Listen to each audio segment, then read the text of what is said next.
comenzar nuestro repaso a la actualidad y hoy lo hacemos hablando del Ternasco de Aragón, que ya les hemos contado que no está en su mejor momento por la retirada de ayudas de la Unión Europea. En una reunión entre el consejero de Agricultura y los productores, han decidido buscar otro tipo de ayudas basadas en la calidad, la innovación y el valor añadido que genera este producto. Esperan poder presentar sus propuestas a Bruselas en un mes.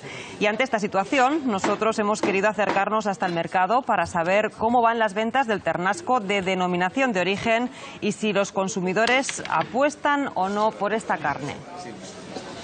Hemos salido a la calle, hemos venido hasta un mercado para ver si se vende y se compra ternasco con denominación de origen de Aragón. Antonio, ¿se vende mucho o no? Complicado está el tema, complicado. Está un poco difícil la cosa. Está un poquito el precio alto y la gente se retiene. El fin de semana es cuando se va moviendo un poquito la cosa y vendemos un poco más, ¿vale? Pero es difícil. Ahora es un momento complicado. Un día entre semana normal, ¿la gente compra ternasco?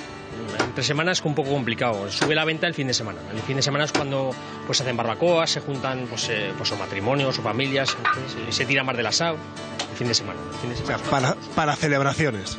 Celebraciones también, ¿entiendes? Pues así, o equipos de fútbol, que a lo mejor pues hacen una comida a los niños y con padres y se juntan pues, a lo mejor 30 personas. Pues bueno, así a escote nada es caro, ¿sabes? El problema es para 4 o 5 te parte un poquito más te supone dinero, ¿sabes? Te supone un esfuerzo. Y ahora queremos saber si realmente las personas que acuden al mercado compran ternasco. Usted ha comprado ternasco, ¿no? Sí, costillar, 2 costillares.